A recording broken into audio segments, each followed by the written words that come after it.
really entertained by this captain. Well, And you go ahead. I'm not a, I wasn't an especially good student in high school. I was constantly distracted by, I like to be outside a lot, and I liked, I liked sports and I liked hobbies and different things. I love to hunt all the time, and but I found out that, hey, you got to make at least a C average to be able to play football and to wrestle and to do all these things I like to do. So I said, well, let me just get through this school thing. And school actually bored me. I don't think it challenged me. And I found that out later in life, because when I went to take the Armed Services Vocational Aptitude Battery, you know, I scored extremely high. I'm just going to just tell you, I had a 127 general technical score. I think the highest you can get is a 132. So I could do anything I wanted in the military. All of my line scores were rocking at over 110. And the recruiter asked me, what kind of student were you? I said, I was a BC student. I made the B honor roll once. I felt pretty good about that, but mainly I made B's and C's. Sometimes I didn't make, but it wasn't because I didn't know the work. It was because I just didn't like doing it. So when I got out and I went in the Army, I started taking college classes, on base, and I excelled. I excelled in science and history and social studies and, human anatomy, physiology. Look, this whole debate about transgenderism and all this other stuff, and whether this person is a man or a woman. Look, I can figure that out real quick based on bone structure. Because when you find skeletons, you don't identify them as what they wanted to be identified by. It's either a man or a woman. It's just basically that's the way it is. So if you do a little study of bones, let's just go into the bones. Bone structure and the way a person's lying down, you can tell. It's just the way it is. And some people have more manly, features, and some people have more feminine features, but there's no hiding what you are, period. That's just the way it is. And it has more to do with that than anything else. So I did get a degree, got my first bachelor's degree back in 1998. Then I received a master's degree in environmental science. And then I went on to study again because I wanted to get another bachelor's degree in history. So I got a bachelor's degree in liberal arts with history as well. Then I started to study the ministry, and I went to school at Victory Bible College. I received a doctorate of Christian counseling and a doctor of divinity, which comes with the Christian counseling. Let me explain that. Doctor of divinity. A lot of people get those. Those are honorary degrees. But doctor of Christian counseling is not.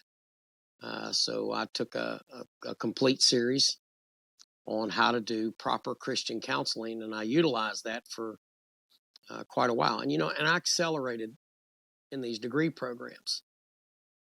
I would go through. I would, try to finish class as quick as possible, and would massively, triple up and double up. And here's the other thing that I was doing by doing that is I was tackling this PTSD thing. Because as I was keeping my mind occupied, studying, doing things, I didn't think about the post-traumatic stress. So I stayed busy. And during that same time, we started a ministry back in 2010 called Raising Cane Farms. We started to help veterans with agriculture, farming. I got very deeply involved in that, wrote the legislation for the state of West Virginia called the Veterans and Warriors to Agriculture Program. I was one of the first 10 veterans in the nation that actually identified as a veteran farmer.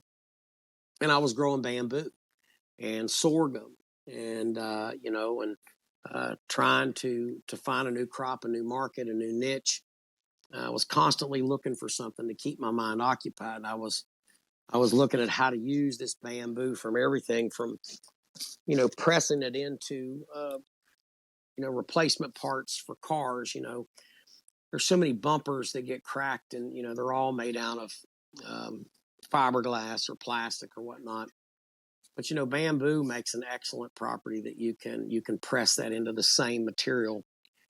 And the difference is that when you naturally we have a lot of wrecks in America, but when you hit that bumper with that bamboo, and it shatters, um, you don't have the pollution issue. You don't have the need to, the cleanup on that is not nearly as bad, and you can compost that. So instead of, let's just think of this, instead of going in and seeing junkyards full of all of these parts that sometimes they reuse them, sometimes they don't, we could turn those parts into compost. So yeah, it sounds a little bit crazy, but it was working for me, and also learned a lot. Took a class and studied in phytoremediation, which is the use of plants to remove toxicity in the soils, and actually became a scientific research fellow for the University of Utah, and I still am, and I have been since 2016.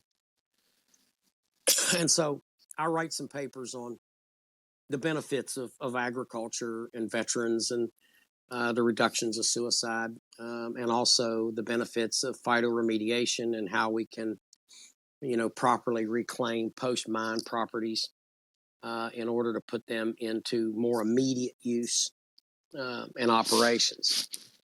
Prior to that, 2012, I worked for 2 years working with veterans, and I didn't realize that I'd made such an impact. And probably, I was told at least a dozen people had put me in for an award called the Congressional Medal of Honor Society Citizen Service Before Self Award. Now, they award 3 of these medals each year to American citizens who either do something exceptionally courageous, or they have one that does a series of acts that help people. So some recipients of this were doctors that were giving free free dental care or eye care or whatever. You check the box to thousands of kids, and I ended up working with well over 1,000 veterans over the course of that time period, helping them get involved in agriculture and growing that Department of Agriculture program, that Vets to Agriculture program, that in turn ended up training thousands of more. And I was called to Washington, D.C. I was awarded the Citizen Service Before Self Award, the medal. My wife and my children were there. We got to meet Tiger Woods while we were there in the Arlington National Cemetery. And then, of course, my personal friend, Herschel Woody Williams, Medal of Honor recipient, last living one from World War II that recently passed. He is the one that actually hung that medal around my neck. And when he gave me that medal, he explained to me that now is when the work begins. And he was right, because at that point, when you're recognized for doing something good, no matter what it is, you're going to have 2 groups of people. You're going to have the group of people that really support you and love you and like what you're doing, and then you're going to have the haters. And literally, it seemed like any time that I received an accolade or an award, like Woody and the Medal of Honor recipients will tell you, that not everybody's going to be happy for you. There are going to be people that are going to challenge you, because, oh, you think you're better because you got this award. No, I don't think that I'm better at all. I think, as a matter of fact, this calls me to do even more. So I've increased some of the things that I do. Working through that, like I said, started up the Vets to Ag program, ran that till 2019 when I resigned, and then I started my role as national commander for the Military Order of the Purple Heart. So I served a year as the year as the senior vice commander, and a year as the national commander. God put me in there. God put me in there the same month as national commander, the same month as Biden pulled that terrible withdrawal. the same month. And I believe that was God did that by design, because no other national commander wanted to stand up and speak out on that. But because I did, I was able to also, reach out to a guy named Joe Shirelli. And Joe Shirelli was with AMVETS, and he's still out there. He's from New York. He's a great guy, conservative guy. And him and I went on Fox News and we laid it out. Here's the deal. You're wrong. No, it wasn't that bad. We didn't scold him, but because of that, we were punished for that. So, there is, no good deed goes unpunished, folks. I mean, let me tell you You that. look, you look, James, that you look Joe Biden in the eye, face to Yeah. face. Take a minute. Remember where you are. Yeah. Take a minute and tell me, looking him in the eye, and how recent it was, Yeah. what your take was, and what our audience will want to hear. Secrets from the inside. Sure. Go ahead.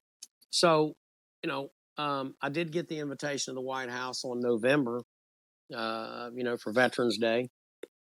And I did get a chance to walk up and speak with Joe Biden. He wanted to get his picture made with me, and I did not want my picture made at the time. I said, I'd rather speak to you about something, and then we can get a picture made. And in that conversation, I said, we are already starting to see an increase in suicides. We need, and I 100%, as many others believe, that it was because of the retreat from Afghanistan. And he just kind of started to look away, and one of his handlers came over and started to pull him away. And I said, I would really like to have a conversation with you about some ideas. Not that I want to just shatter your image. I want to tell you how to fix this thing, because, he's the president, okay? And it's like he's making calls, and I can either be a jerk and just stand up here and cuss and raise all this hell, or I can give you thoughts and ideas and try my best to help fix this. And obviously, it went nowhere. And he laid one of his coins in my hand, and I do have that coin from Joe Biden. I have several presidential coins, by the way. I've met more than one president, but but the conversation could have been better. All this was a horse and pony show to show Joe Biden inviting all these old, wore out veterans, and some of them were out there. Boy, they was sucking it up, the best they could get in there. We got professional politicians in the Veterans Corps, and they live around Washington, D.C., and that's what they do. They go around, and this is what they've learned to do. They've learned to be sycophants. And I challenge them, every time I see them, what are you really doing? Are you in here really advocating for veterans issues, or are you in here cutting deals? Because if you're in here cutting deals, I don't need you. I need somebody that's going to really stand up and say, this is what we need. I can tell you, I was just in Washington, D.C. not very long ago. Went to meet John Tester, went to meet several key leaders, okay, Republicans and Democrats. And the message was the same. Not this flaunting and talking and kissing your hind end. No, it's like, you're here to help us. Our country's in a hell of a shape right now. We've got problems. We don't just have veterans problems, buddy. We got economic problems. We got energy problems. We got border problems. And I'm here as a constituent, a citizen, but more so the leader of an organization, to let you know that my people are not happy. This is going to be a bad Christmas for a lot of people, man. I'm going to just tell everybody right now, it's not going to be the greatest Christmas. But you know what, though? Christmas is about Jesus Christ, the birth of Jesus Christ. We need to get back to that. And then you won't be worried about the fact that you don't have $10,000 this year extra to spend on Christmas, because you don't. None of us do. I don't. For the first time in many years, my wife couldn't go Black Friday shopping. She liked to go do that stuff. People are crazy. They love that thing. I don't love it, but she did. But she can't go because we got to pay bills, lots of bills. I work for organizations and do contract work, and they're almost 3 months behind in paying me because they don't have the money. And that's just the way that it's going. Um, you know, yeah. James, um,